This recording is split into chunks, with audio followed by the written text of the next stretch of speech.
Kuki amadi Nepali Purupki Miyoi Kharana Imphan Jeribam Lambigi Mafamda Tharamba Popi Pramama ZUM ni Chingnabasingna Amangata Tholamle Popi Thabasingna Leirmle Sang Taret Romsu Mai Tharamle Hairi Makok Yaodaba Thongdaba Nupi ama Noida Sectorgi Drayanda Leirmle Hairi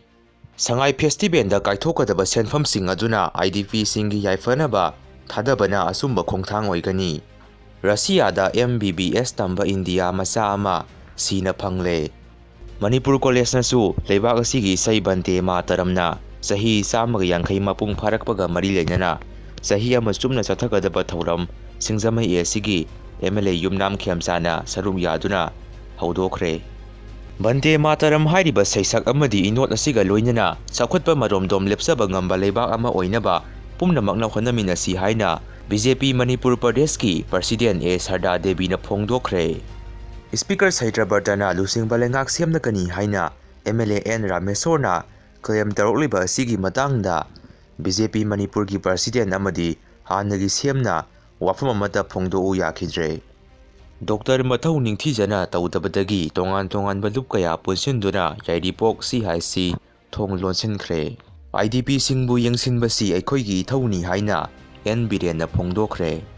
UK da online da porn yengba crime singlagani haina laukthokre AMW JU bu lana unaba honariba PUCN gi report handoknaba legal notice thakre Thawbanda District Police amadi Fire Service na ising kapthoktuna highway sengdokpagi thabak sathakre Makha tarakpa update da BBF Kaksing Khunau hariba Facebook account asidagi post amatang laukhatjage Kukina dang nipal haina lauthokpanina aikhoina su khara section bafai khanjai masimangna khut tharakani haiba nate section si haibani haina asumna phongdrokli Kuki sasang baiphai former president KSO G High School Sikre